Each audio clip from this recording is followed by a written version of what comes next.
Yun, good afternoon mga ka-JGA Humble Works. So meron tayo ditong J Crossover. Ayan, marami nag-aabang nito no. J Crossover Rider FI115, no?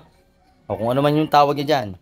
Same na same lang po sila sa piyesa ng Rider JFI, Shooter FI, no? Ang nagkatalo lang po, i-explain ko sa inyo. Itong black. Pares sila ng piston sa tensioner, sa piyesa. Ang naiba lang yung design ng sa block niya. So ito, papakita ko yung evidence. Yan. Kunin muna natin. So meron tayo ditong Rider J Black. Yan. Yan yung Rider J. Kung mapapansin nyo, single lang yung butas niya rito. Yung tinatakpan. Ngayon, dun sa Rider J Crossover, dalawa yung butas. Mas malapad dito ng konti. So, kinonfirm ko na rin to sa binibilang ko ng pyesa. Nasabi ko nga, sir, mag-stock ka kahit isang piraso. Kausap ko siya kanina ron. Sabi ko kahit isang piraso para in case na meron akong magawang crossover na motor ulit na nasira ang block, meron tayong pamalit. Kasi mahirap maghanap. Ngayon, ano yung pinagkaiba? Yung code. Sa Rider J, ang code nito, pinakita ko na yung last vlog ko. So, ano ko na yan. Tingnan nyo na lang yun sa huling vlog ko sa YouTube, sa Facebook page. Tingnan nyo na lang doon. Na-vlog ko na yan. Yung code, magkaiba po. 04 yung sa Rider J Crossover. Tandaan nyo 04. O, ilalagay ko rito sa dyan sa screen Papakita ko sa inyo. 04 yung code dun sa J Crossover na black. Then, sa Rider J, 02. So, konti lang yung nagkaiba.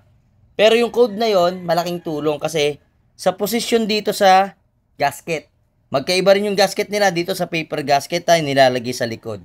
Magkaiba po yan. Yung sa Rider J ganito, single ang butas. Sa Rider J Crossover, dalawa yung butas. Mas malapad dito ng konti.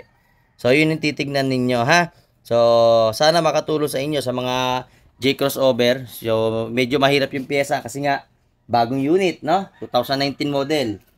So, ayan. Ito, tapos na naming ayusin. So, ang nasira lang sa kanya is yung piston sa ring kasi muntik nang madali.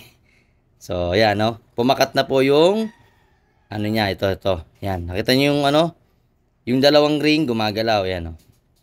Yan, nagagalaw ko yung dalawang ring, umaangat, no? Yun, no? Maangat siya. Pero yung pangatlo, pangapat na pati expander ring, hindi ko na siya magalaw. Yan, ayaw na. Ayan, no? Nag-stack up. Ayun, no? Nakita niyo yung close up natin.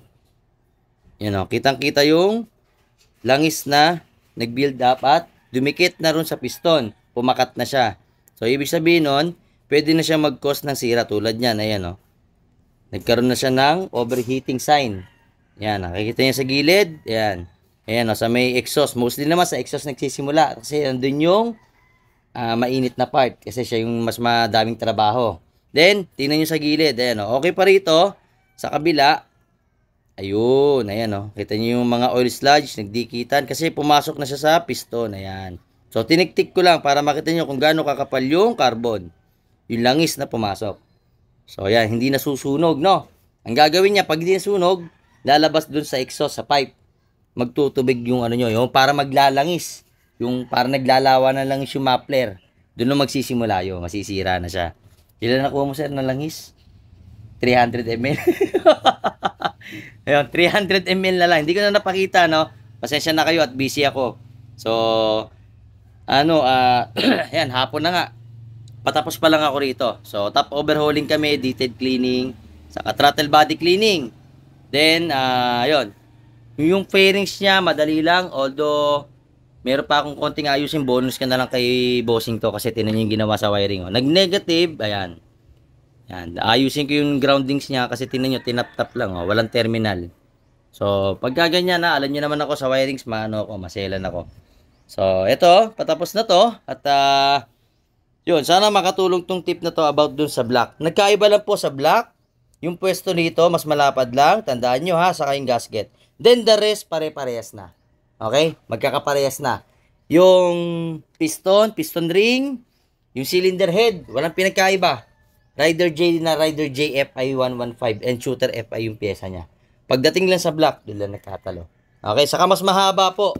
Pag tinignan nyo rito, mas mahaba to. yung sa J-Cross. Hindi ko na mabaklas kasi tapos na ako magkabit. Ayoko nang baklasin, mahirap. So, yan, pinakita ko lang ha. So, sana makatulong sa inyo yung tip na to and kapulutan nyo ng aral. So, J-Crossover, so JJ Humble Works. At abangan nyo lang sa mga susunod na vlog, meron pa tayong mga ibibigay na tips about dito. Alright, yun lang. To God be the glory.